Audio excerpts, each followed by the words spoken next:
Big Rab Show Podcast is kindly sponsored by G1 Reeds. They are the champion's choice, with many bands around the world playing G1 products, providing everything you'd need to hit the circle or the big stage. So, check out g1reeds.com as they keep the lights on here at the Big Rab Show Podcast.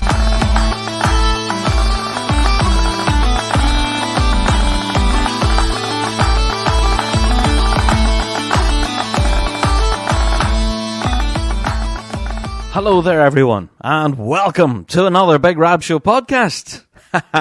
Yeah, another week has rolled around in the bagpiping world, and you guessed it. It's time for another Rab Show podcast, where we're going to update you as best we can on everything happening in the piping world. But yeah, there's a lot. Okay, there's a lot happening in the piping world, so we're going to do what we can to get through it. Plus, we have quite an amazing topic of the week this week, so the title of this week's episode kind of gives it away. But yeah, stick with us. We've got a lot to get covered this week. Episode 357. Boys, I don't know, we're flying now at this point. Over 350 plus episodes. That's nuts. There you go. Right. Let's get into the introductions then. First of all, if this is your first ever Big Rab Show podcast, then you are welcome. We are the show for the bagpiping folk, reflecting everything in the bagpiping world, be it Celtic music, folk music, or indeed our bread and butter, competitive piping and drumming. Each and every week we're here talking about what we know and love to be the music of the Great Highland Bagpipe and its people. And yes, like every other podcast out there, we do have a Patreon. So, if you would like to, you don't have to, but if you would like to, you can go over there, click on support, and get your hands on loads of extra stuff. Now, there's loads, way too many for me to even start listing here. Yeah, you're all going to be scunnered with me reading the list, but trust me, there's a wealth of stuff over there on Patreon. So, yeah, for your click of support, you get your hands on all of it. And hey, why not treat yourself? It's the holidays coming up shortly, you know? So, yeah, that could be a possible Christmas gift to yourself. You know, click on support, help support your wee favourite piping pod, but also get your mitts and all that extra stuff. Yeah, there you go. All right, so, Patreon plugged, introduction done. Let's get into the beginning of the show. With each and every week, we like to open the doors to our listener mail, and this week's no different. Our email address is bigrabshow@gmail.com. That address again, bigrabshow@gmail.com. Now, for those of you that managed to listen to last week's episode, where obviously it was quite a huge episode for us, we were announcing the winners of the Big Rab Show Awards. Yeah! Very exciting stuff. And yeah, I have to say again, thank you to everyone who reached out. And yeah, we got tons of emails on that saying that it was a lot of fun. And congratulations to our winners. We also got some hate mail as well to say, these guys should have won. Oh, this band should have won. That product should have won. This, concert should have won. Whatever. We got so many emails on all of the categories, not just one of those that I just mentioned. But yeah, we got a lot of emails from folk who were really angry that people didn't win. And our answer to each one of those emails, we did answer every one of them. It took some time. But we emailed everybody back and we asked, did you vote for them?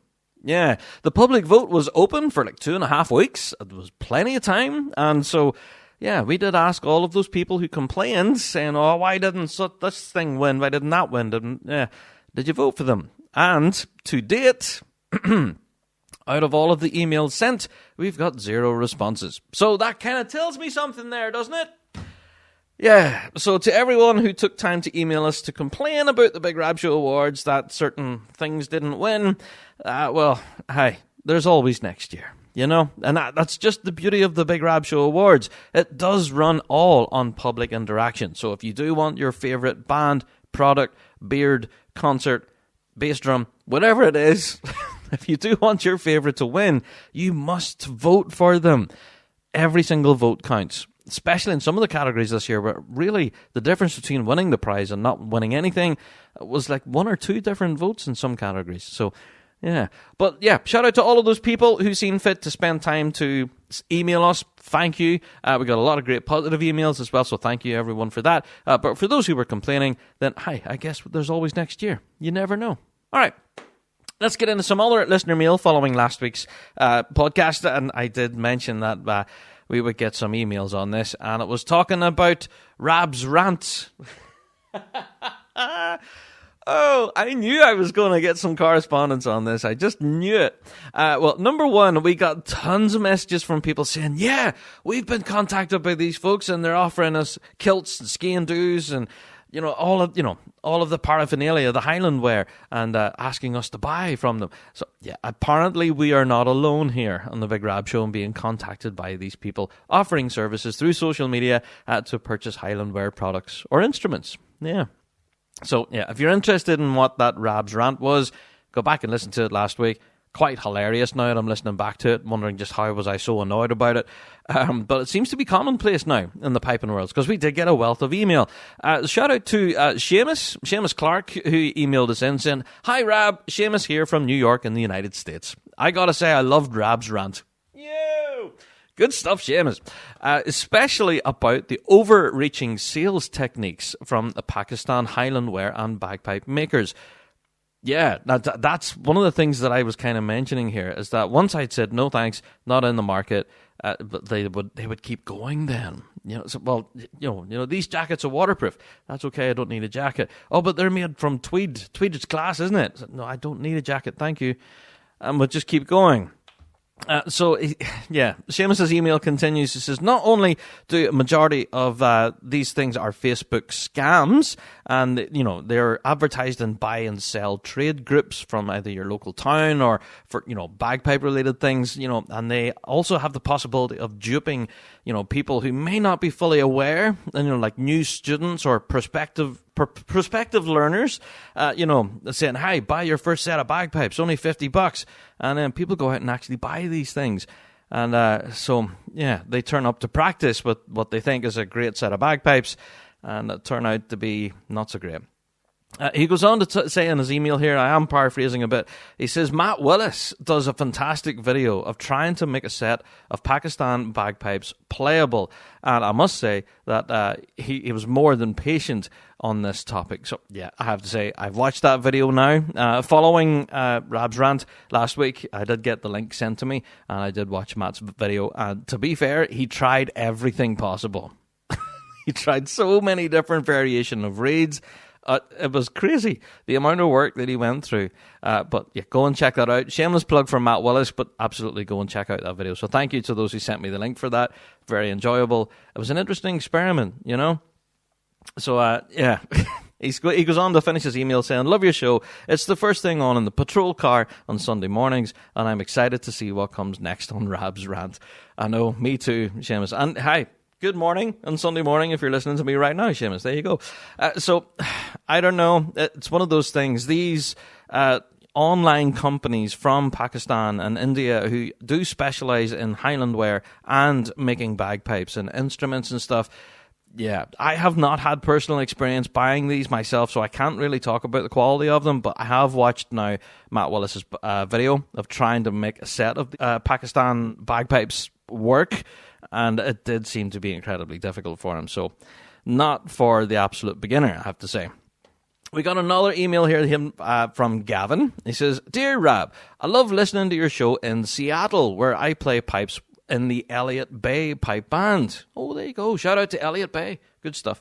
He says, your rant today was great.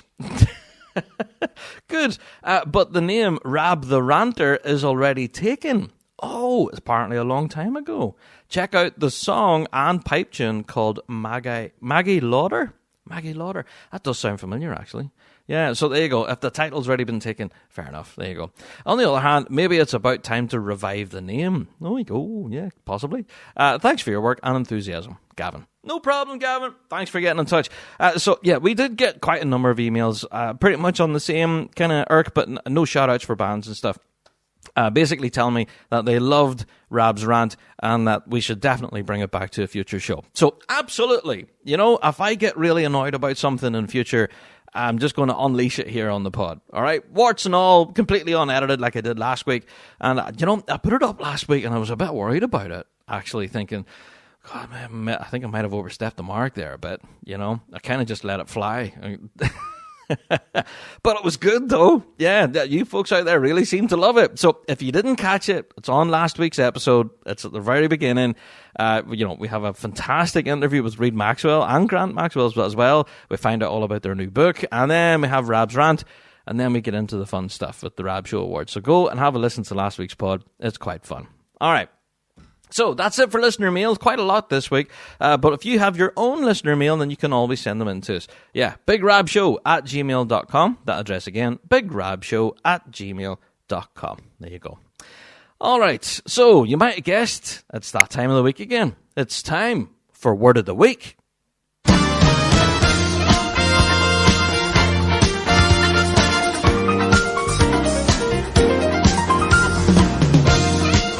It's time for Word of the Week here on the Big Rab Show Podcast.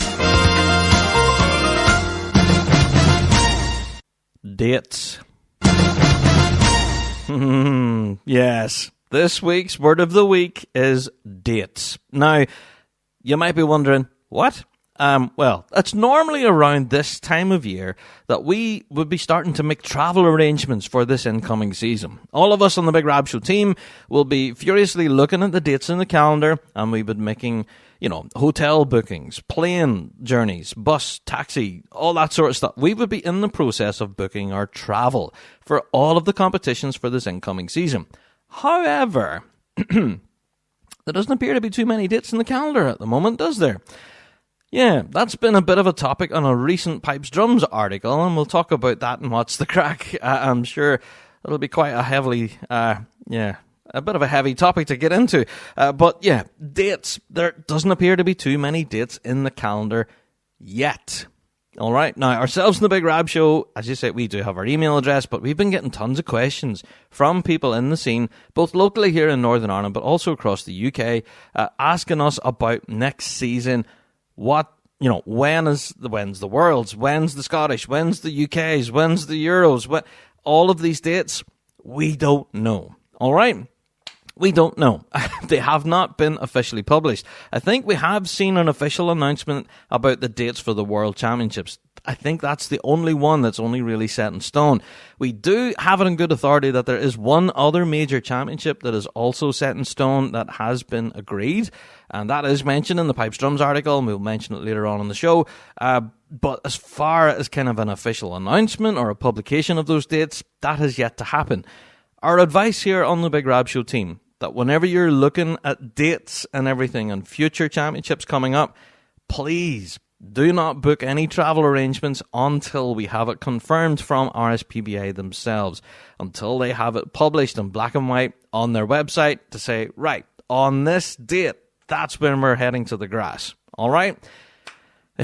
Yeah, because ourselves in the Big Rab Show, we are just like you guys. We are really anxious. We are really wanting to start book our travel, booking hotels, which sometimes can be an absolute nightmare, and flights, transfers, all of the logistics that goes with it, absolutely we know can be an absolute nightmare, especially when transporting a pipe band. It's bad enough transporting us when, there's only one or two of us, 3 or 4 of us, depending on the competition. So, we all make our own travel arrangements, but, we want to make them. But imagine booking for a band of like 40, 50 people, that's a huge undertaking. So the sooner we can get these dates in the calendar, the better. But that's inspired this week's Word of the Week right there, dates. And there doesn't appear to be too many of them. And we'll get into that, of course, in this week's news and updates. All right. Okay, I think I've poked the bear on that one. Time to run away. Let's move on. It's time. Well, yeah, where's JD? JD! Rescue me. It's time for Weekly Drone. It's the Weekly Drone. Mass bands at the majors. I think it was 2017. I sat in the stands at the Worlds, watching bands enter mass bands for prize giving. I can remember it took nearly 3 hours. Not much has improved since then for speeding mass bands up. Dumbarton 2023 took an age. And there are complaints about people walking off mass bands for the toilet or being too drunk? No wonder. Anyway, What I was thinking could be a solution for major competitions only, just after, for example, grade 4A have completed. How long does it take the judges to work out the top 6? 15 minutes? And in the arena where the bands have played, so everyone knows what grade is being announced, they could invite just the top 6 bands to mass bands. No one knows the results yet. These 6 bands just know they are in the prize list. By doing this for all grades, except grade 2 and 1, who are typically well behaved in mass bands, we should be able to get through the prize giving quicker. Bands that didn't get their names called out can go home if they wish, but they do not enter mass bands. Winners only on the field, where the positions are announced to one and all. The winning mass bands must understand, as a winning band, they are on their best behavior, and must stay at attention right to the end. But with fewer bands, this surely would not be an issue. Mass bands over and done with, 20 minutes. I'm sure the center bands that must play for ages will be pleased with this solution. I know the public want the spectacle of mass bands, but waiting around for hours is ruining the day for everyone. Faster, smoother, and only the best bands on the day are at mass bands. Your thoughts, please.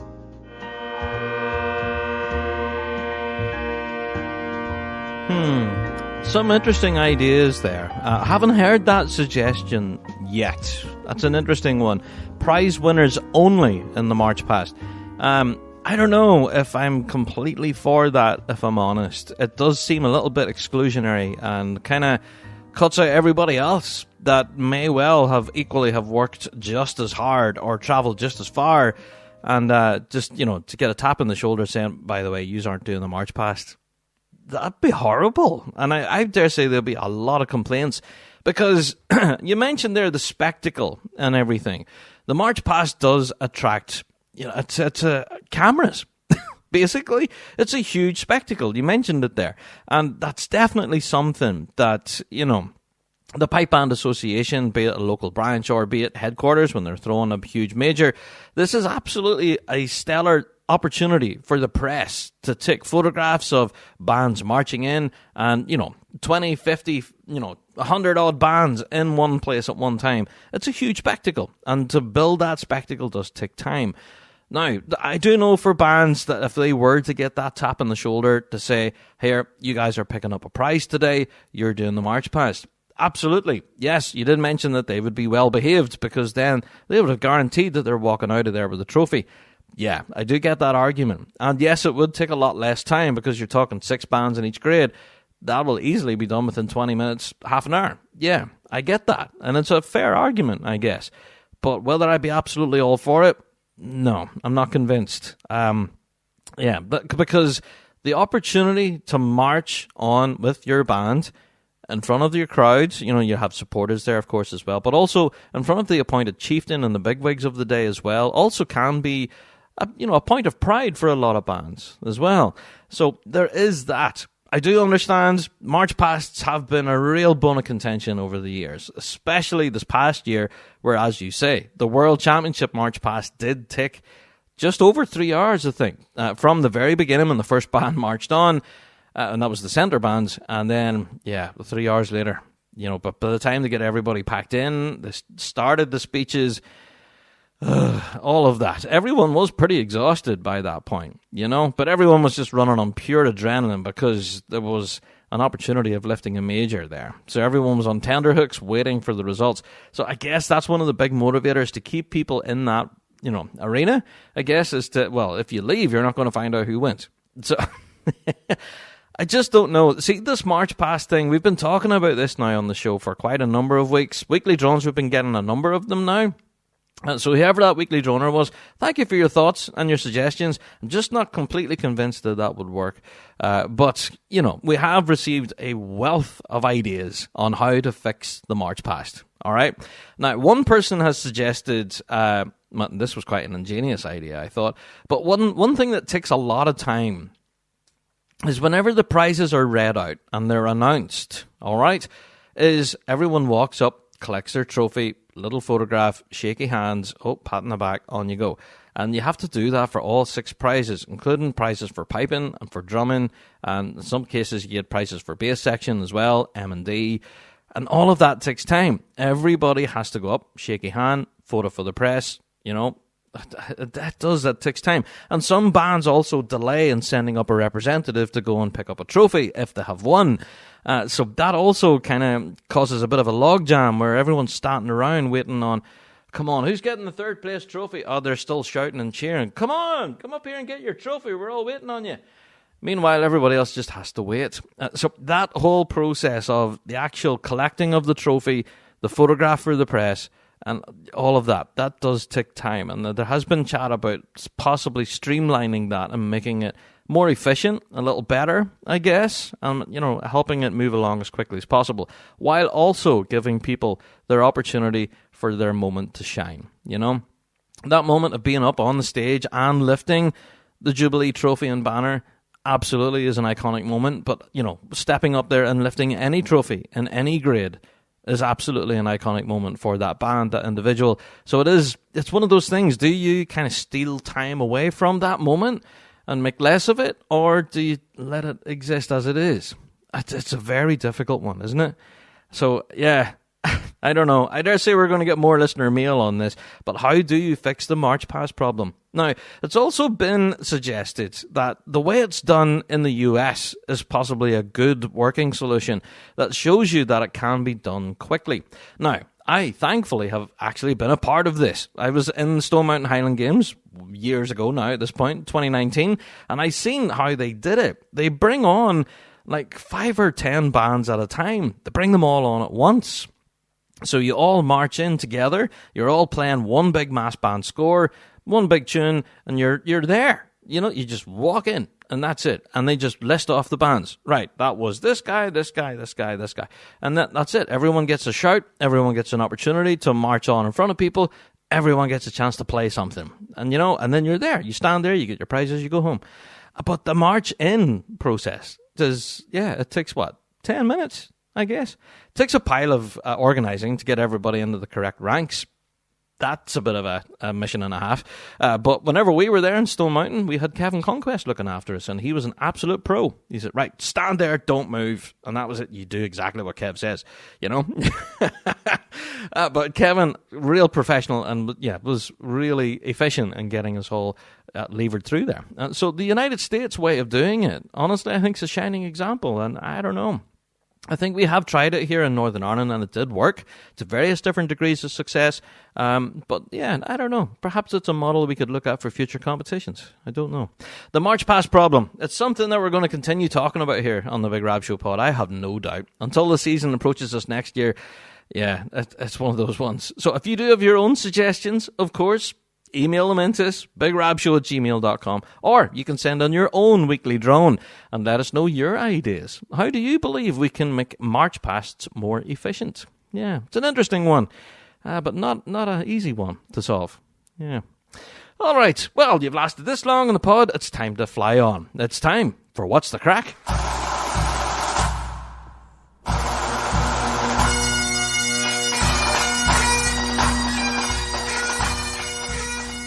Do you wish piping could be fun again? Bagpipers around the world continue to struggle with their instrument, despite hours of hard work trying to get better. Bagpiping should be fulfilling. Your hard work should pay off, showing improvement and the freedom to express yourself musically. Or why do it? The Dojo University believe every piper should be able to free themselves from musical frustration, proven over more than a decade of successful teaching and accessible anywhere with an internet connection. The Dojo is unlike any other bagpipe learning experience in the world. Let the Dojo channel your enthusiasm into a fun and fulfilling program that will empower you with the knowledge to fall in love with piping all over again.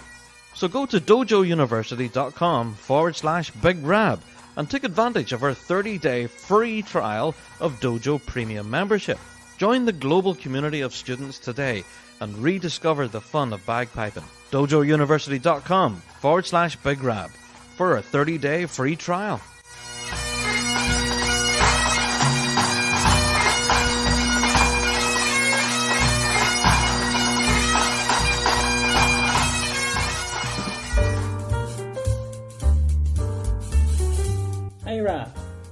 what's the crack this week? Rab, what's the crack this week? Hi Rob, what's the crack this week? Rob, what's the crack this week? Rob, what's the crack this week? Rob, what's the crack this week? Rob, what's the crack this week?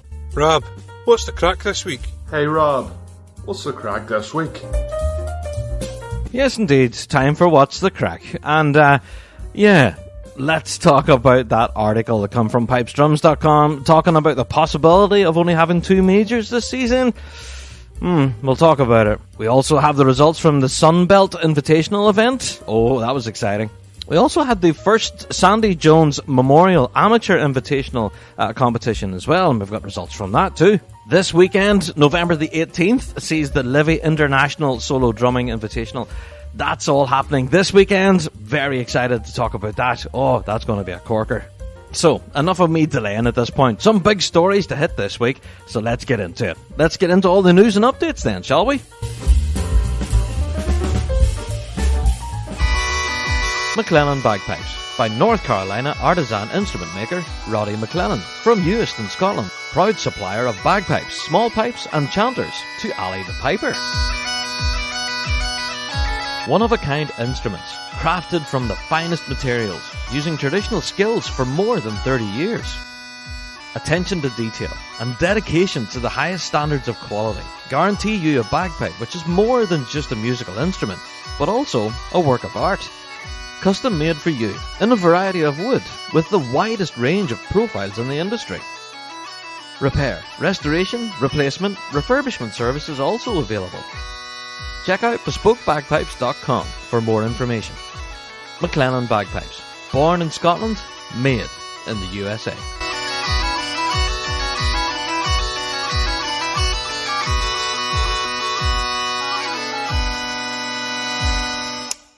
Okay, let's talk about the Livy Invitationals, shall we? It's this weekend, and we couldn't be more excited. Ourselves in the Big Rab Show, of course, we will be there, and this event is shaping up to be one of the biggest. I don't know. It sells out every single year, but for good reason. And it's raising tons of money for a charity as well. And we tell you each year whenever tickets are available, and it seems to be the following day, they're gone. It's a bit crazy. But the lineup has changed somewhat over recent days, actually.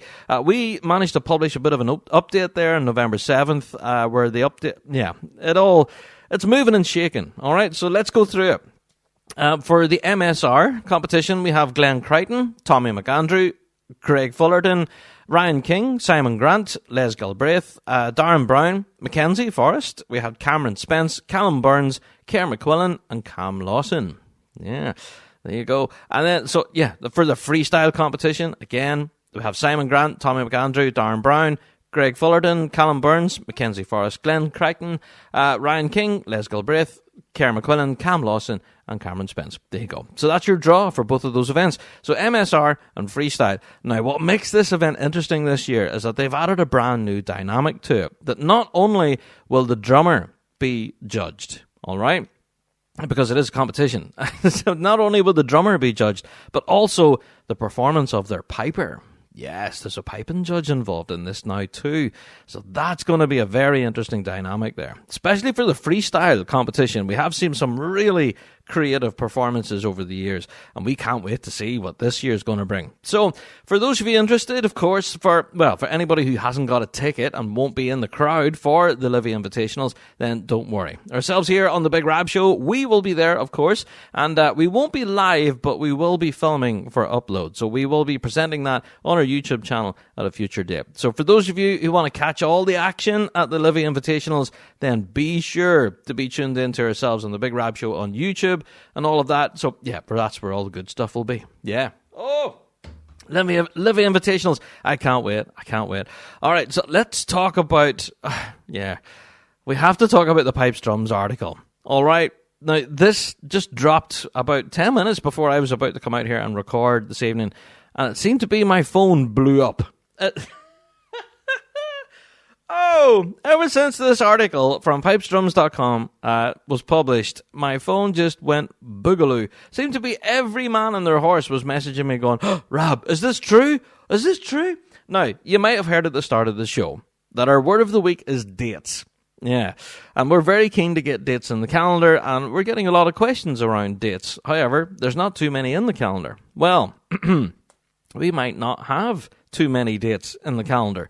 According to an article published by pipesdrums.com, their headline is Looming Possibility of Only 2 Majors. Yeah, in 2024. Now, this was kind of previously hinted at, and if you do want to go back, you can read the minutes of the previous Board of Directors meeting that was back in October 7th, where they did they hinted at it. They didn't really say it out loud, but they say that, they cautioned that the 2024 competition season would only see 2 major championships taking place, and the clock is running down. Now, apparently all city councils and, all those areas have up now until the end of November to agree their budgets for this incoming year.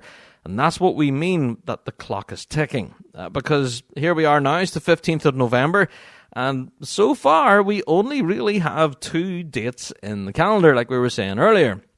We have the World Championships that's been confirmed, and the other one that has been confirmed but not officially announced yet is the Scottish Championships in Dumbarton. Apparently, they have both been agreed, and no apparently about it, they have been agreed, and that's it, they're set in stone. So, whenever it comes to the UKs, the Euros, and the British Championships, they have yet to find a home. Yeah. Now, the chat is that apparently on November 14th, just last night, that there was a meeting held by the Glasgow and West of Scotland branch, and apparently it was attended by the chief exec himself, Colin Mulhern, who relayed the news, apparently, to leaders of the bands and that in attendance, saying that apparently there will be a statement coming out shortly on this situation, and it'll come from head office in the end of November. According to several sources, now this is on the Pipes Drums article, it says, according to several sources to the matter, Mulhern reported at the meeting that the association is in discussions with 4 potential locations, but there are no commitments yet. Now that's not good. Now, and he also was quoted as saying here, if nothing surfaces before the end of the year, it's less likely that a local council will access sizable funding for a 2024 event. And I don't know, that really doesn't bode well, does it? Apparently, there is, I don't know, this is me reporting rumour now. This is unconfirmed, but apparently the asking price to host a major championship is in the hundreds of thousands of pounds. So whenever they're going to the likes of these city councils and everything saying, hey, we want to host the British Championships here, and they go, okay, great, that sounds like a brilliant idea. How much do you want? How much will it cost us to run? 150 grand. What? Right, so if we're paying 150 grand, what do we get for our money? What are we paying for? How does it cost 150 grand? And apparently the RSPBA are unable to provide a full itemized cost list as to, right, this is how much for the portaloos, this is how much for the security, this is how much for the, merry-go-rounds for the kids, whatever. Apparently they can't give a complete itemized list. Now, this is all detailed in the Pipes Drums article. It does get into the woods here a little bit, into the cost of running championships and how that the cost has risen over the years, especially post-pandemic.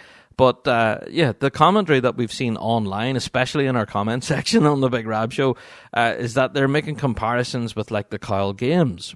Yeah, a lot of people talking about how the Kyle Games just got more expensive each year and eventually became unsustainable, and that's why they lost the major championship. That can be completely wrong. I'm not entirely sure. I am just reporting what's been in our comment section. So that could be stuff that Rob got wrong. Absolutely. But at this point in the season, we are absolutely hungry for dates in the calendar, all right? And this report does not bode well. Whether there is a pile of truth in it or not, we don't know. It is pipesdrums.com reporting from an insider. Apparently, there's an inside source. Obviously, he doesn't have to disclose who his source is, but it doesn't bode well. And a lot of people are bitterly disappointed with this. Imagine having a season with just 2 major championships in it. I don't know. I don't know if it's in the rule book or anything, or is it in there? I don't know. their terms of reference that they have to provide so many majors per season. I don't know. That might be something I've read and completely got wrong.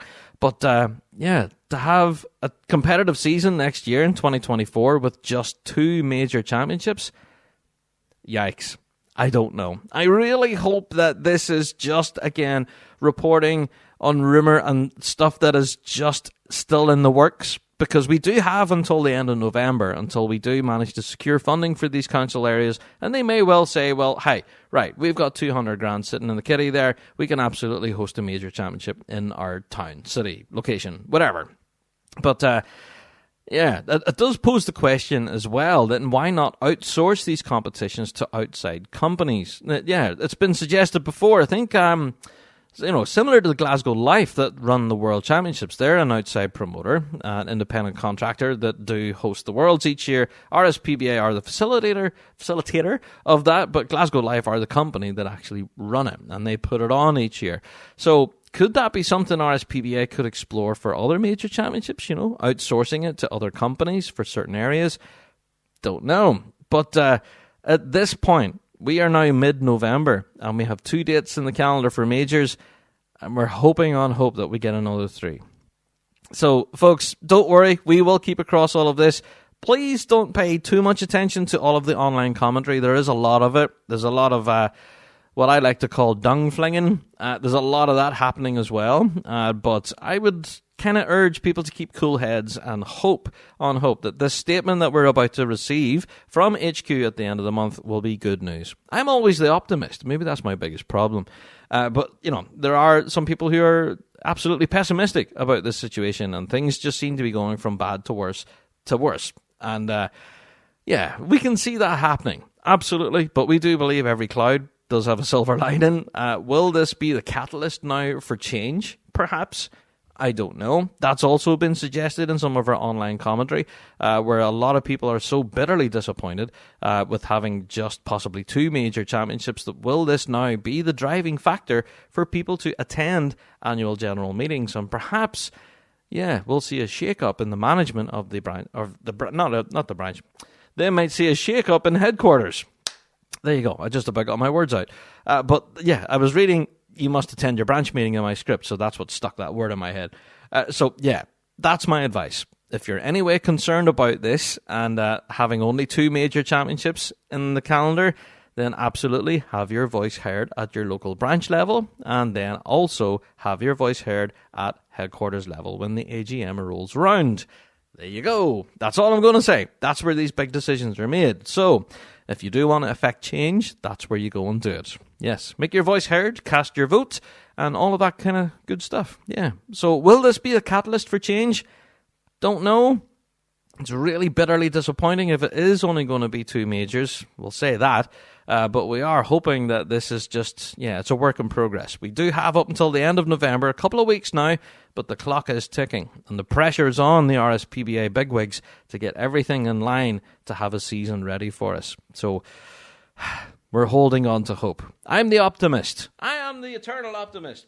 I reckon, we'll have 5 majors, no bother, and we'll all meet each other in Glasgow for the Worlds at the end of the season, and we'll celebrate together. And then you'll all go, ha, Rab, I remember when you said you were worried.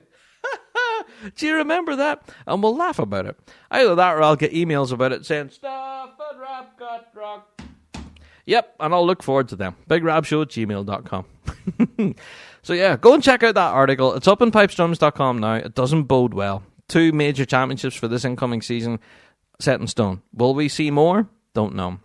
As far as ourselves here in Northern Ireland are concerned, however, apparently our domestic calendar is well underway. Apparently there's lots of arranging going on behind the scenes, and domestically for our minor championships here in Northern Ireland, we're in a good spot. There you go. Apparently other branches throughout Scotland are in a similar position as well. They're all, busy, furiously planning away in their minor competitions and all coming together quite well. There's been no complaints there. That's just the major championships, and headquarters appear to be struggling to get agreement there from council areas. Is the price too high? Is the investment not worth it for some areas? Just don't know. Have to wait and see. Anyway, dedicated a lot of time to that topic. That's possibly a full topic of the week right there. But go and check out that article at your leisure. All right.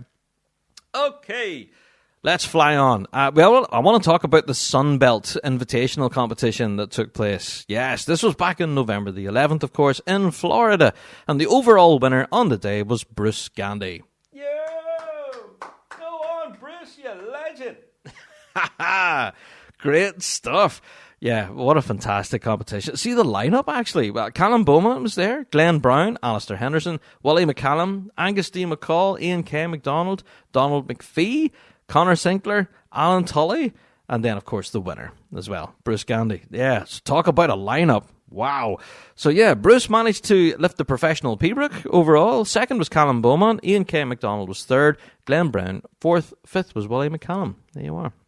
The professional medley then went to Callum Beaumont, yeah, and second was Bruce Gandy. So Bruce obviously must have lifted it then on Pembroke preference. There you go. The Linda McBride Memorial Amateur MSR went to Tom Candalosi. There you go. I could just about pronounce your name there, Tom. Apologies. The David Bailiff Memorial Amateur Pembroke competition again went to Tom Candalosi. There you go. I'm probably pronouncing your name terribly wrong. Apologies, Tom. But there you go. A double hitter there, winning the MSR and the Pembroke as well. Good stuff. So for more information, of course, on the winners, haven't read all of them there, but there's quite a list here. So the Sunbelt Invitational Piping Competition, full results are available now on bagpipe.news. You can go and check those out. Yeah. So those two prizes there I mentioned there that Tom won, that was part of that first Sandy Jones Memorial Amateur Invitational competition that we mentioned in What's the Crack. So it was all kind of incorporated within the one event. Two separate events. So, hey, there you go. A bit of confusion there on my part, but hey, a great competition all the same. Yeah. So well done to everybody involved there. A lot of great piping action there at the Sunbelt competition. And as I say, go and check out the full details on bagpipe.news. There you are. So, this past weekend was Remembrance Weekend, especially on Remembrance Sunday, where a lot of pipers and drummers and pipe bands all across the UK were marking events across the country for acts of remembrance. We have to say a particular highlight of ours that we noticed online was the Rathryland and District Massed Pipes and Drums that performed at Windsor Park in the half-time of a football game. And yeah, that attracted bands from all across Northern Ireland to be a part of that. We've shared out a lot of performances, a lot of cenotaphs, a lot of parades of towns and everything. There's so many bands all across the UK that were involved in acts of remembrance, not just here in the UK as well, but also internationally as well. So shout out to all of you. We did do our best to share out as many performances as possible. And thank you everyone for also sending in Rab Show selfies and all of that. So we've done what we could to share out everything over the course of Remembrance Weekend, and to give you all a shout out if you were involved in any piping action, of course, over the weekend at all. Yeah. There you are. So we have to move on. Another news story then. Lincoln Hilton and modern piping. Yeah, mdpiping.com. They have released a brand new volume. Yes, volume 37. Now, this is the first volume actually released just after the World Championships. So, there's some big tunes in here. And from some big names as well. So you're definitely going to want to grab a copy of this because, there's one tune in particular here that I'm going to want to get my mitts on. Let's talk about it's Lincoln Hilton's tune Halo. Yeah, the Halo. Now, whenever I mention Halo, people out there who are video game people will know exactly what I'm talking about. It is a video game. It's a first-person shooter on the Xbox. I've never played it myself, but yeah, the music for it, there's quite a distinctive theme. Well, Lincoln himself has actually turned this into a pipe tune, and it was famously performed there recently in August by the Simon Fraser University Pipe Band.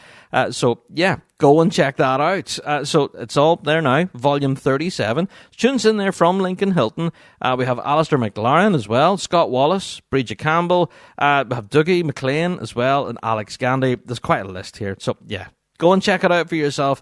The full list of names and tunes available in this volume is definitely worth adding to your collection. Yeah, especially if you're a Lincoln Hilton fan. So go and check it out. mdpiping.com. Volume 37 is available now. You can go and catch it. Good stuff.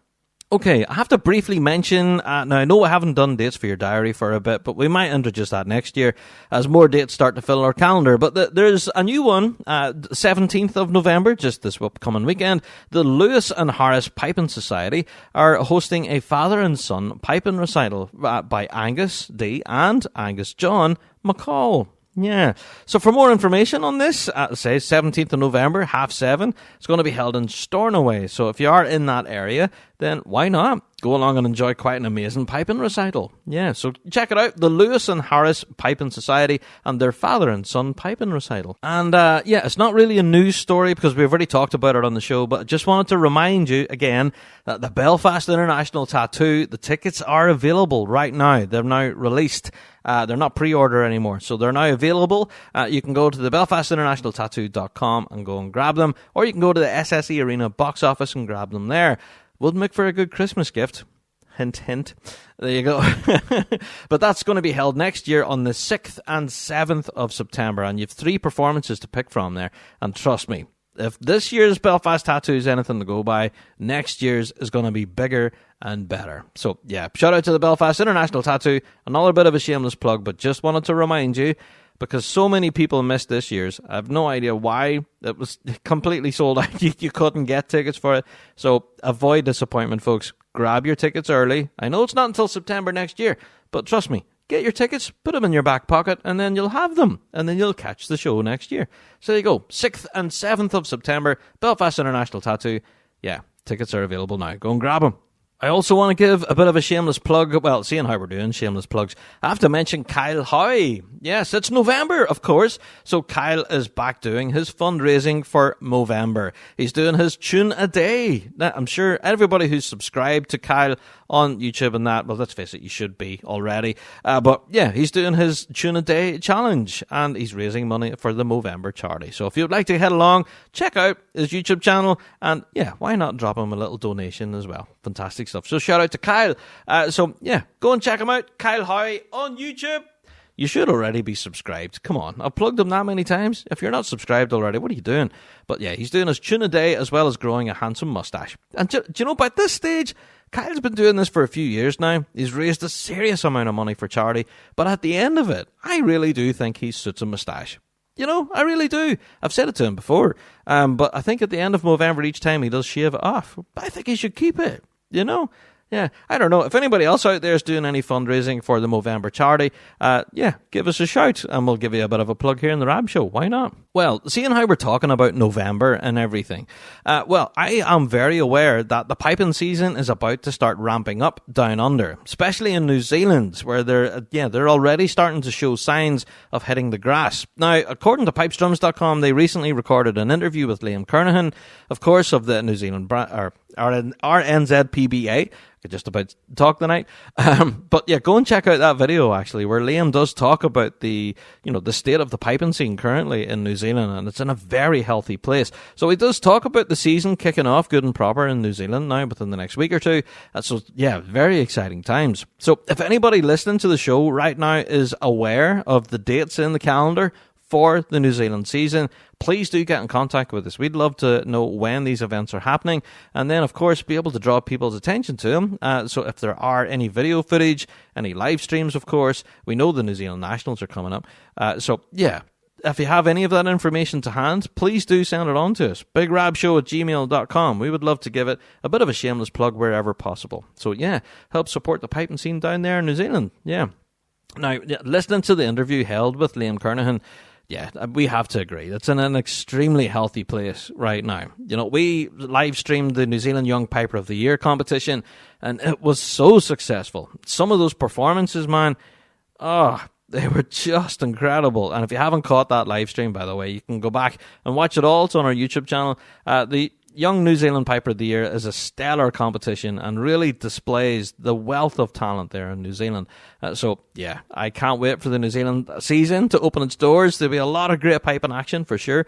So, yeah, we just want to know where and when and all of that stuff, so when we can join in. So, yeah, let us know. bigrabshow@gmail.com to our New Zealand listeners. Let us know any dates for your diary. Okay. Another date for your diary. The B-Mus Piping Degree students, they're going to be holding a piping degree showcase. I love this. They hold this every year. And the piping students that are, studying for degree in bagpiping, this is such a treat, honestly. So, yeah, shout out to the National Piping Centre. For more information on this, go to the National Piping Centre's website. It's going to be held on the 4th of December at 7 p.m. in the National Piping Centre. Now, whether there'll be details of any online portion of this where you can tune in and watch it online, Hasn't been anything announced just yet. I really hope that there will be, because they have managed to live stream it in previous years, and it's such a treat. Such a wealth of great talent coming through that BMUS piping degree program. Yeah, I'm looking forward to this. So there you go, 4th of December in the National Piping Centre. Tickets are available if you want to attend in person. They're a tenner. But yeah, go and check out the National Piping Centre's website for further information. And yeah, here's hoping that there will be an online element from it. So yeah, I'd be really interested to tune in to watch that. There you go. Okay, so before we get into this week's topic and everything, there's a couple of other stories I just want to get kind of levered in here. I have to give a shout out to Livingston Caledonia Pipe Band. Yeah, they're running a bit of a prize draw at the moment. Yeah, would you like to win 2 brand new sets of Mar bagpipes? Yes, please. Absolutely.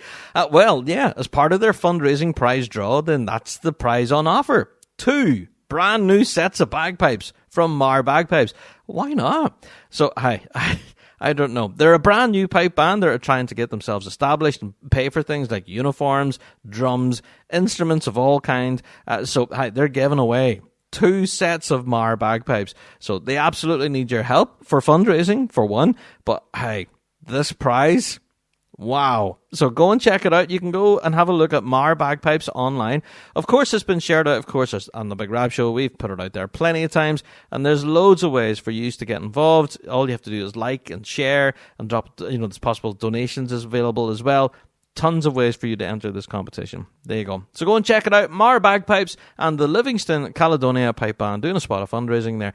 So there you go. Go and support a worthy cause and possibly win yourself some, spanking brand new bagpipes. Class. And our last little news story is that the IPBA are holding a workshop for pipers and drummers. Yes, the Irish Pipe Band are holding a regional part-day seminar. Now, this is for Grade 5 and Grade 4B band members specifically. And also, it's available for non-competing or non-registered band members. And this will all be teaching things like maintenance, pipes and drums maintenance, how to change heads, change reeds, how to maintain your pipes and everything. So this is aimed at non-competing bands and for Grade 5 or 4B bands. This will all be held on the 26th of November, in the band hall in, SuperValue Car Park in Matt Talbot Road in Tralee.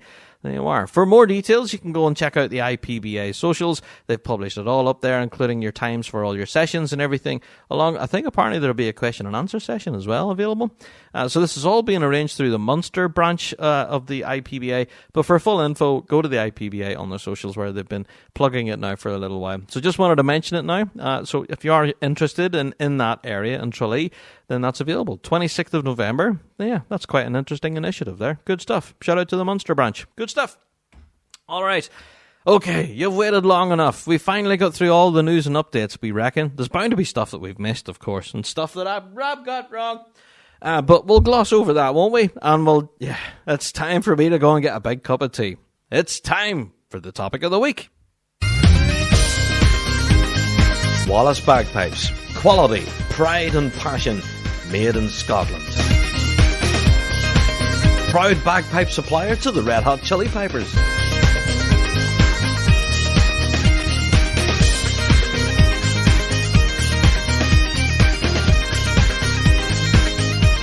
Visit wallacebagpipes.com for more information or contact your nearest dealer.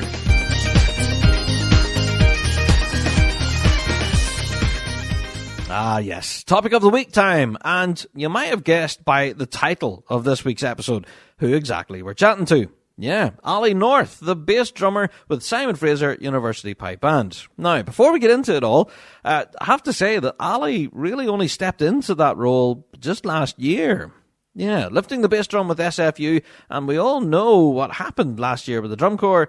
Yeah, they walked away world champions. And of course, they won it again this year as well.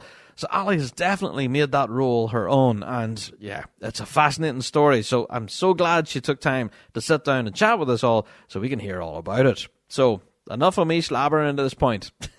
Let's get into the interview. So let's welcome Ali to the Big Rab Show Podcast. Ali, how are you? I'm good, Rob. How are you? The very best. I have to be honest, I'm kind of starstruck. Here, I've been a fan for the longest time. It's great to finally chat with you. Yeah, I'm really excited. I was so excited to be able to bump into you at World this last year, and then now here I am. Yeah. Oh, we had to grab a selfie of the moment too. Yeah, absolutely. So, right, I've got so many questions, bass drumming orientated and everything, all your work with SFU, all of it. But first of all, I want to hear a little bit about your background. First of all, on piping and drumming. How did you first get started? So I first started just by happenstance back in 2007. My family, who has no Scottish background whatsoever, we're actually predominantly Polish. And we just randomly decided, let's go to this Highland Games thing. No idea what it is. Let's try it out. Let's go to it. So we went to it. My brother had been trying for years to get into some sort of music, hadn't really found something that worked. I've been playing music since I was 8 years old. I started on piano, then went to clarinet, did bassoon. And at the time when we were going, I was actively playing bassoon and trombone and getting geared up for auditions to college.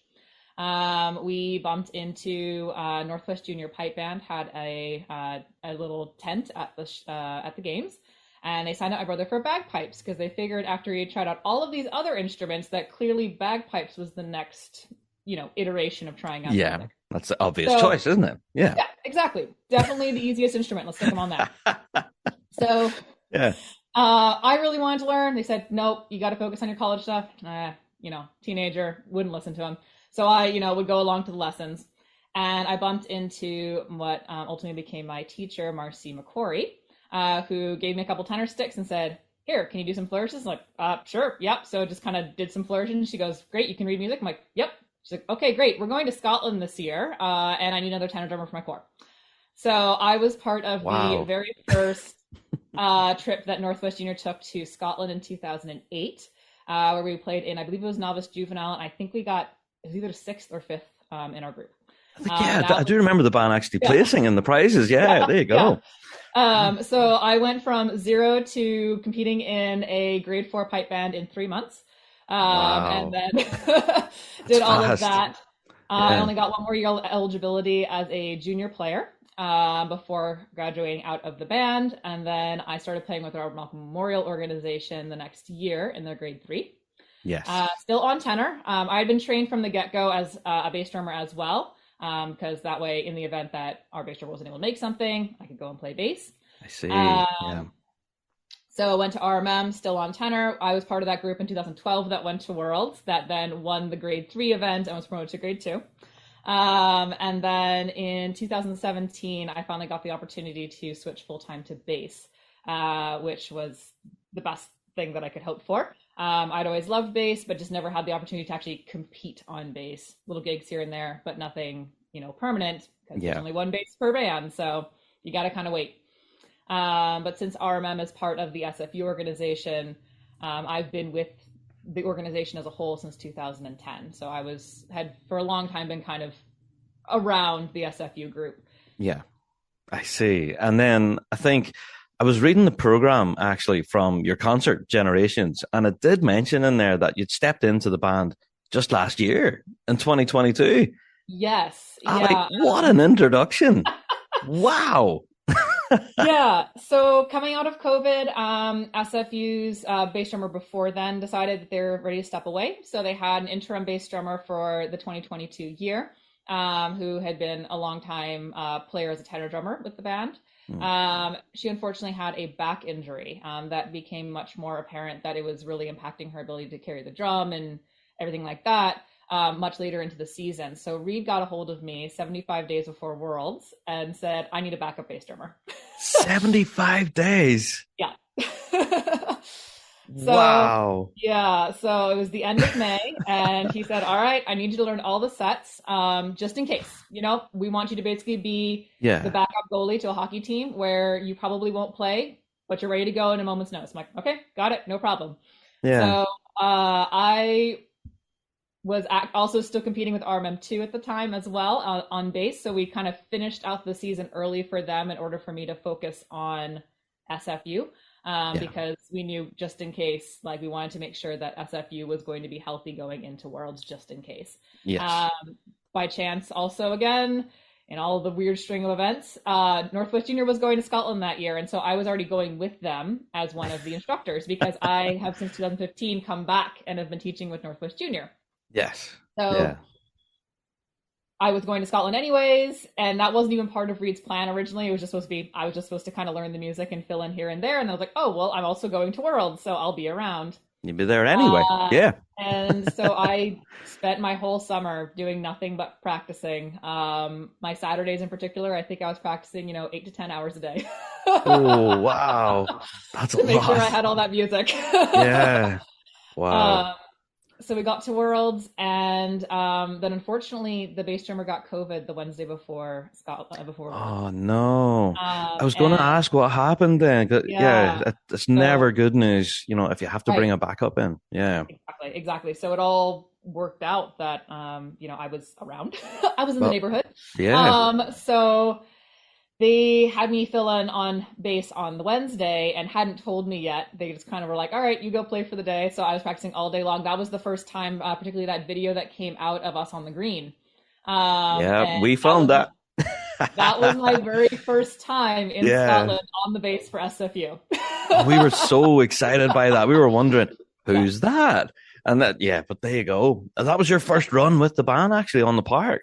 I had been on the bass a couple of times when we were back home, and I did actually get the chance to play 2 runs at our last Highland Games before we went to Scotland, just in case. Right. I very gently bullied my way into saying, could I get a run, maybe 2 at Seattle before we head out, just in case, because I'd hate for something to happen. And then my first run is at the green, and that would be just could be a train wreck. I want to avoid that. Yeah. As I was sort of sitting there thinking, I don't have a lot of time to be ready for Worlds, but the very minimum, I don't want to let the band down. However that works out. Yeah. So stepping into that role in one of the biggest weeks in piping, and then to walk away with the sash for the first time, that's bound to have been an intense period of time for you, Ali. Yeah. Oh yeah. No, at the same time, honestly, I had a lot of kind of imposter syndrome for the last year because it sort of felt like I had handed in the group project with my name on it. Everyone had put in all of this work ahead of time. I stepped in the last 48 hours and then we get the sash. So I kind of had this moment of, did I really truly earn it? So actually coming back this last year and securing it again was really, really, really affirming for me to know, it's you earned it. It's okay. It's deserved. Yeah, absolutely. Well, I have to say, I know I can understand those feelings. As you say, you stepped in at a last moment there, but listening to the performances of SFU, especially from a drumming perspective, outstanding. It's been so enjoyable listening to you guys. So I need to talk about your drumming then. Clearly, you have a musical background because you have your own sort of musical voice in there. Your approach to bass drumming then, how do you approach it then from a musical standpoint? Is it rhythm first, music first, combination of both? Well, obviously I get my scores from Reed, and then, first take a look at them, and I'm listening, the way that I was trained even from the get-go by Marcy was you can't ever hope to understand any of the midsection scores unless you know the snare part and the piping part, period. Because we are the link between the two groups. And so if you don't know both parts, then you shouldn't be in the circle. There you go. Sound advice. Yeah. So Marcy always taught me, and it's what I teach my students as well. She also still teaches in the Northwest Junior, that you need to be able to hum the piping parts, and you should be able to kind of, in your own way, sing the snare part. You should know how it goes. So that way, regardless if you're joining the pipers and the snares aren't there, or you're joining the snares and the pipers aren't there, you can immediately just jump in and know where you are. There you go. Yeah, that's really sound advice now. There's plenty of bass drummers I've played with throughout the year who just see their role as like a metronome. I'm there to keep time. Yeah. But I think what we're finding now, especially in the upper grades, grade 1, grade 2, grade 3A even, we're starting to see bass drummers develop their own voice and sound. Is that something that you actively worked on yourself, Ali?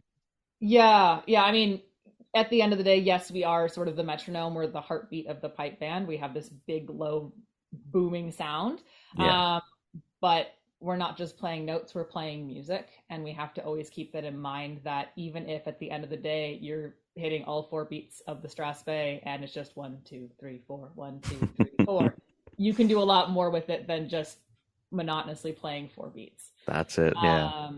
I took a lot of my inspiration from Catherine Tawes. Now Catherine Martoni, But so when I was first trying to figure out what my personal style was, I would just sit there and watch endlessly videos of anything I could find of her, to figure out, how was she hitting this? Where was she hitting this? What's the sound she's getting? That sort of thing. And really, honestly, mostly the arm motion to make sure that I was getting it. Because initially I wanted to be just like her. I mean, she was in my backyard. That's who I grew up watching. Even though I started a little bit older age, but that was who I watched. And I was like, yeah, that's what I want to do. And then over the years, it's now morphed into my interpretation of the music. But I still like to harken back to kind of old school bass drumming, where you'll see it's not as common. I do a lot of upward swing motion. Which is much more of like old school bass drumming. And so kind of doing a mix of the upstrokes and downstrokes get very different sounds off of your drum. And it's what I teach my students, particularly for like strass bay idiom, is if you just do down, up, down, you automatically will get a strass bay idiom without any effort whatsoever. That's it. You're strong, weak, medium weak. That just comes naturally. Yeah. So I have to say, the Generations concert, I did mention it earlier, but being in the audience for that was just amazing. What was it like being on stage that night, Ali? I mean, I know that you use this word probably 500,000 times when you were doing your podcast for the World's Days. Oh, the incredible. Yeah. Incredible and wow, I think were the two main words there. But no, it was, especially with the Armadillo, a bigger location. Not that, the Royal Concert Hall also would have had the same, awe-inspiring moment of like, oh my gosh, I'm on this stage and I'm doing this. But there's all these extra tiers that go beyond where you can even see for the Armadillo, and they just keep going up and up and up with seats. And just hearing like the roar of the crowd every time we would do a set, and it still is different playing on a stage than obviously when you're outside. So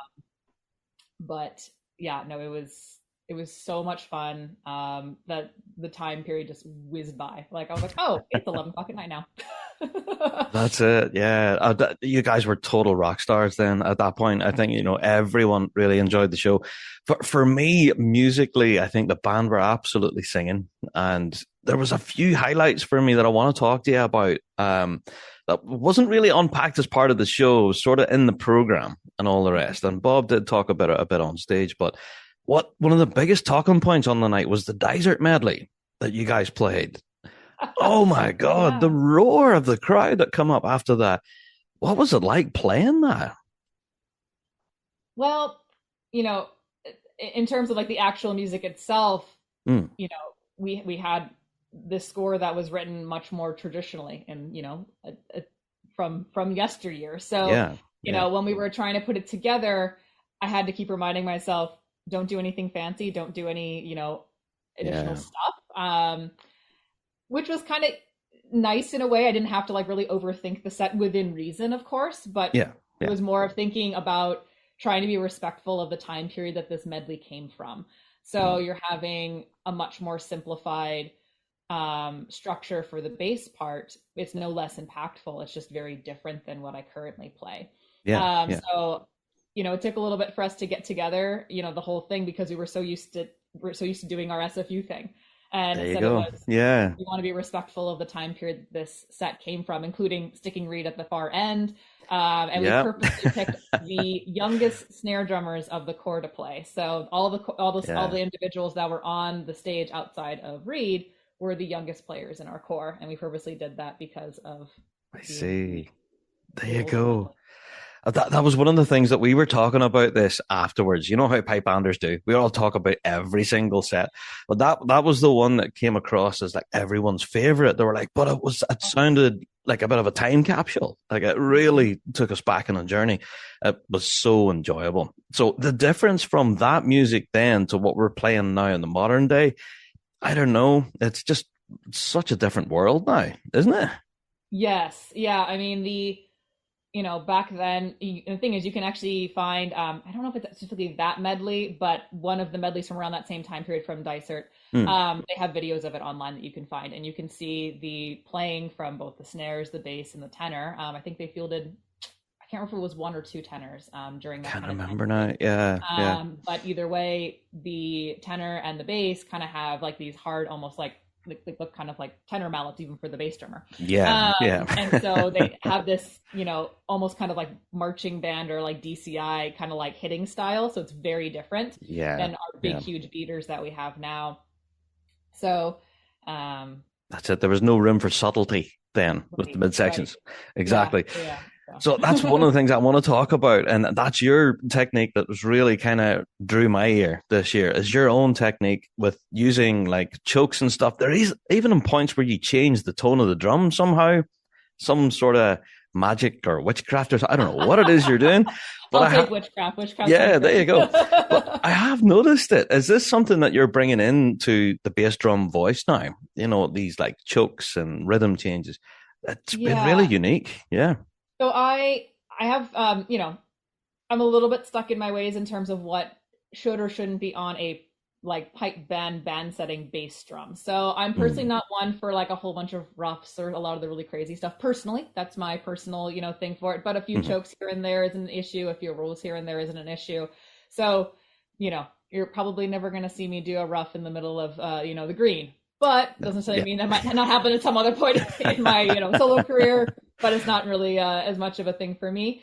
But really, particularly in terms of the tone that comes off my drum, is every note that I play, what I hear in my head is a different pitch. So as far as like when I play, I imagine that my drum can make any number of notes on a scale. And so that changes how I hit my drum, where I'm brushing versus like pulling the note directly out versus up. And that changes the pitch for everyone else to hear, because I'm hearing it in my head as, I need this note to be higher. I need this note to be lower. I need this note to be less resonant or more resonant. Yes. So incorporating my arms as both a showpiece to like highlight what the music is doing, as well as getting a different tone on the drum, is always my goal. Oh, fantastic. Well, I have to say, it's been an absolute pleasure watching you this year. It's been fantastic. And congratulations on lifting that sash again. Well deserved, for sure. And we moved up 2 placings as a band, too. We got 4th this year, which was very, very exciting as a band. There you go. Yeah, no bad thing by any means. Exactly. It's an ultra-competitive grade. I'm sorry that we didn't hit your predictions, though. I know you had us as the fan favorite, so I did. I do appreciate. Yeah, I honestly, was watching performances leading up to I thought, hey, these guys are cooking. So hey, there we go. I give us a shout. Right. Well, I have to get into other questions then. Obviously, with playing the bass drum now, one of the biggest bands in the world, it's, a big role of responsibility. But a lot of people look up to you as an inspirational figure. You are a woman, but playing at the top flight, lifting prizes. And a lot of people are now looking to you and possibly lifting the bass sticks for the first time. We're starting to see a lot of female bass drummers coming through now. Is that something you're noticing yourself, Ali? Yeah, I would say probably about half of the students that I have, both in Northwest Junior as well as my private students, are women for bass students. I think it's honestly, it starts at the home as well, where people are saying women can do anything that they want to do, which is great. And so you have these kids that, I wanted to go play bass. Great. Here's a pair of sticks. Let's go. As you said, with myself in the position that I am, seeing individuals that look just like you is really, really important. So, just the other day we had the open house for Northwest Junior, and the first thing they saw is that half of the instructors are women. And so they go, you go. Oh, okay. There's people that look like me that I can do the same thing as them because they look like me. Yeah. No, it's such a great trend at the moment. And we've been noticing, there's been an ongoing discussion, I guess, with the National Piping Centre running a big survey and everything involving women in pipe bands. And ourselves in Rab Show, we've been talking about it too, Why aren't there as many women pipe majors in the world, for example? But we are starting to see numbers starting to increase now. So if you don't mind me saying, you are kind of an inspiration for a lot of folk now looking, going, I could do that as well, or I want to have a go at that. Yeah. So keep up the good work from that regard, Ali, for sure. No pressure. Thank you. Yeah, no, I have to say, I mean, obviously winning the sash was a huge moment this year, but actually one of my favorite moments this year was there was that photo of me that flashed up on Facebook like the Friday night when we were warming up. I think it was from We Love Pipe Bands. And one of the comments on it was from a woman who was tagging another, I'm assuming a girl, on it saying, see, women can play bass drum too. Ah, no way. Like, that's done. brilliant. That's all I care about. I was like, I don't care what the results are for the rest of the weekend. I've got that. I love that. That's fantastic. So then I have to ask you, but I do talk to a lot of inspirational people here on the pod, yourself included. So who inspires you in your music then? You did mention earlier on you look up to a particular bass drummer. Is there anyone else in the piping scene that you look up to? I mean, I love seeing anybody who is, other women in pipe bands, of course. Of course, love seeing any women in pipe bands, particularly at the highest echelons of playing. I love seeing differently abled individuals playing in pipe bands. I love seeing Katie the Wheeled Piper. I love seeing Austin, who was playing with St. Thomas this year. And I love that these pipe bands are also saying we can have anybody in pipe band, because pipe band is supposed to be for everybody. So I love seeing individuals like that out there. They inspire me to keep going. And then, on top of the women who are competing, those that are actually mothers and expectant mothers on the field. This year in SFU, we actually had one of our tenors was pregnant. She's due in about a month. There and that's awesome. I remember a few years ago, Inverary had the same thing. We've had pipers in our band as well who were expectant and were playing at Worlds. And that's awesome that you can literally gestate a whole human being while also be out there winning awards at the highest levels. So. Absolutely. It is possible. That's it. And as you say, definitely inspirational figures for sure. Yeah. So I have to say a huge thank you for joining us on the show this week. It's been a real pleasure hanging out. But we will be having a future conversation, I think, about women bass drummers. I think this is definitely a trend that we want to see continue rolling into this next season. And I don't know, would you be up for joining us for a chat about that? You up for that? There you go. Excellent. We'll have to gather a whole dose of you together and then talk about bass drumming. Not a bad thing. Yeah. So I don't know. I have to ask about Generations again. Obviously, there's rumors flying around aplenty. I'm not going to ask you, is there going to be an album or anything? But I have to ask about your favorite moment in the show. Have you got any particular favorite set? So first I'll answer the albums bit. The answer is I don't know. I will say though, at least that, honestly, I don't even know yet. I will say though that, I did record the entire thing, with my fancy recording stuff. So, nice. There are audio clips that exist, but I don't know what's going to happen with them. So, but I will throw that little carrot out there. We'll see what happens. I have no idea though. There you go. Wait and see. Those may stay under wraps, but they do exist. In terms of my favorite parts of the concert, probably two of them, or maybe three. I'll go for three. One being that my kind of bucket list tune to ever play was Beaches of Harris. And come on. What? Oh, man. So it's the bass part is certainly nothing, like crazy or out there or syncopated, but it is so key to the part, to the whole suite. Playing the Cosmos Cascade opener before we rolled into our brand new medley. And then another one that I'm rather partial to is actually the Halo set, because I was actually one of the that wrote it. Man, that was incredible. Yeah, that was definitely another highlight for sure. Yeah. The setup for it originally is just a piping piece. And so the pipers had started working on it. And when I realized that it was supposed to be from the video game, I was like, oh, hold on. There's a whole bunch of drumming in here. And so Alan says, okay, well, get me something. I was like, all right, done. So I wrote him that drumming part. And then with help some of the feedback from some of the other guys in the corps. And so that set was... brilliant. influenced it the way that I did. So, oh, fantastic!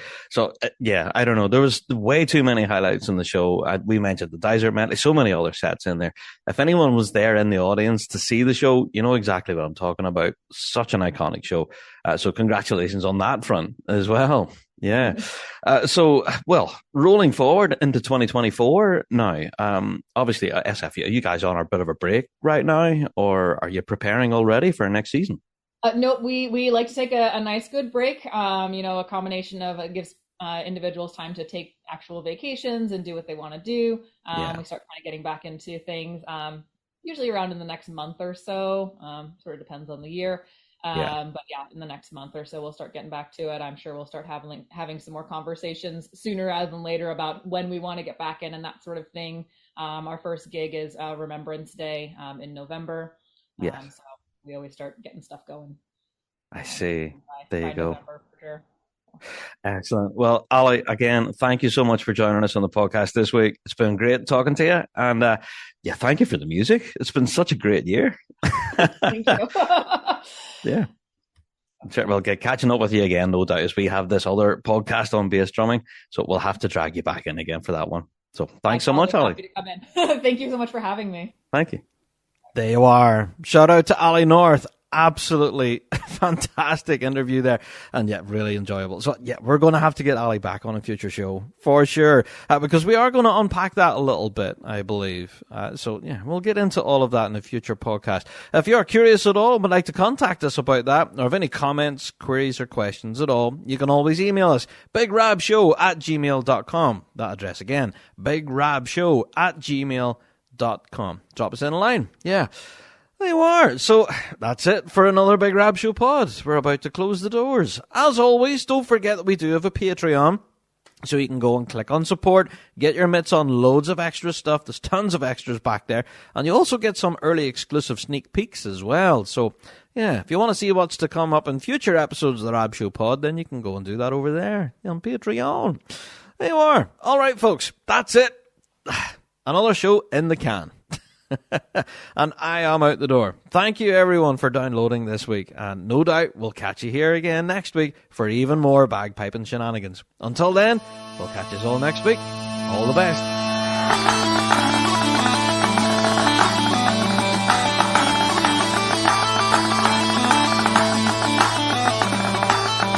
Well, that's it for another Big Rab Show podcast. Thanks so much for downloading this week.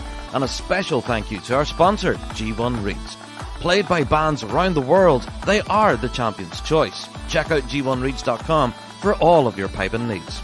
Don't forget to check out thebigrabshow.com to be kept up to date with all of the latest news and views from around the piping world. And also, check us out on Patreon. For $5 a month, you can get your hands on tons of extra piping goodness and be a part of the Patreon faithful. So, until next week, folks, we'll see you right here on the Big Rab Show podcast. All the best.